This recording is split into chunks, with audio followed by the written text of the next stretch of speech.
Գորիս համայնքի Վերիշեն բնակավայրում բացվեց սոցիալական տուն։ Այն կյանքի կոչվեց ամերիկյան Փարոս հիմնադրամի, ՄԱԿ-ի փախստականների գործակալության եւ Գորիսի համայնքապետարանի համատեղ ջանքերով։ Այստեղ իրենց նոր կյանքը կստեղծեն Արցախից տեղահանված եւ կյանքի բերումով միայնակ մնացած թոշակառուները։ $40,000 արժողությամբ կիսավեր երկհարկանի տունը գնել է Փարոս հիմնադրամը։ Վերանորոգման աշխատանքներն իրականացրել Action Against Hunger միջազգային կազմակերպությունը։ Նստել ենք փոխ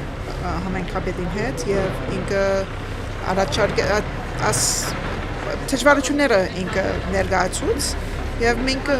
միասին այս միտքը դրի։ Մեր թիմը տունը կտան քնեցին։ Ասենք որ պիտի շարունակենք, պիտի ասի իրականացնենք։ Սկսանք դրամ հավաքել Ամերիկայում եւ հետո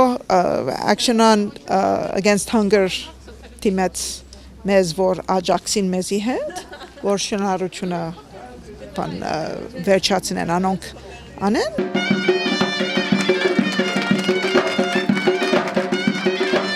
Գորիսում Արցախից տեղահանված 1500 մարդ է ապրում, ասում է Գորիս համայնքի ղեկավարը եւ ընդգծում, որ իրենց առաջնային հարցն է տեղահանված արցախցիների համար գտնել բարերարներ եւ համատեղ ջանքերով ապահովել բնակարանով, ինչպես նաեւ լուծել նրանց զբաղվածության հարցը։ Արդեն 7-րդն է։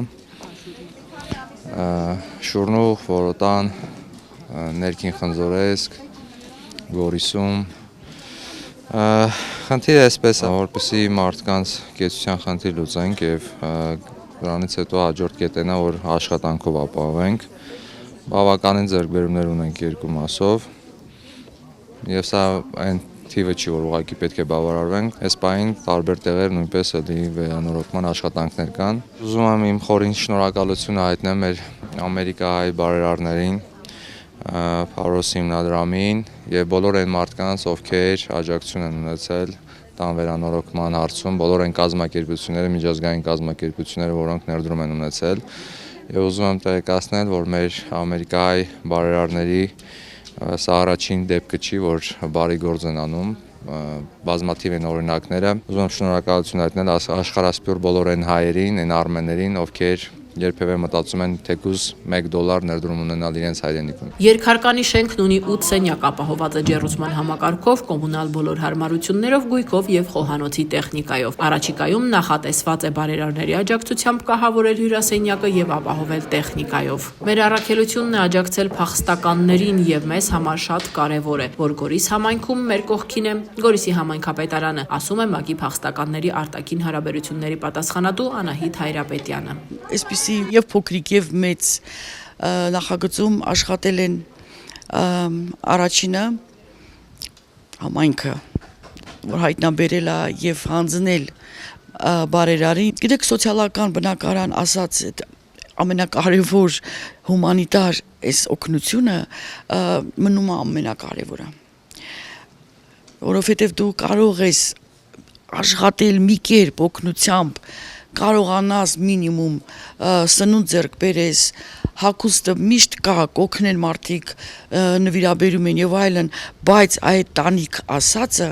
դա շատ կարեւոր է եւ այս փոքրիկը թող մոդել հանդիսանա մեծի համար, տանիք, տուն եւ մարդը, ինչպես նկարված է այս մեր լոգոյի վրա։ Մարդը, որ ամեն ինչի կարիքն ունի, բայց պաշտպանության կարիքը ամենաշատը, որ իրեն զգա ինչպես տանը։ Ալբինա Կարաևան միայնակ է մնացել Ադրբեջանի բռնի տեղահանության օրերին, սոցիալական տան բնակիչներից մեկն է։ Սեպտեմբերի 27-ին է տեղահանվել եւ այդ օրից ի վեր բնակություն է հաստատել Գորիսում։ Մասնագիտությամբ խոհարար կինը աշխատելու մեծ ցանկություն էլ ունի։ Վարձում ապրում, ապրիկ, բոլորը ապրեն շատ գոհ ենք։ Գրիվը սկսավ մի հատ երեխա է, իմս տղա երեխաս, այրվեց իրեն երեխայի հետ, 45 տարեկան տղաս, 6 տարեկան թորոս։ Վերիշեն բնակավայրում սոցիալական այս տունը հաշված օրեր հետո լիարժեք բնակելի կլինի։ Այստեղ ամռանը կմեկնարկի դրսի աշխատանքները։ Նախատեսվում է կառուցել հավաբուն, անասնագոմ, ջերմոցային տնտեսություն։ Շենքի առաջին հարկում հնարավոր է սկսել արտադրական որևէ գործունեություն։ Առաջիկայում Գորիսի համայնքապետարանը նախատեսում է նաև շահագործման հանձնել նոր բազմաբնակարան շենք, որտեղ իրենց տանիքը կունենան Արցախից տեղահանված եւ Գորիսեցի 19 ընտանիք։ Արմինե Սիմոնյան, Նորայր Դանիելյան, Սյունիք լրատվական։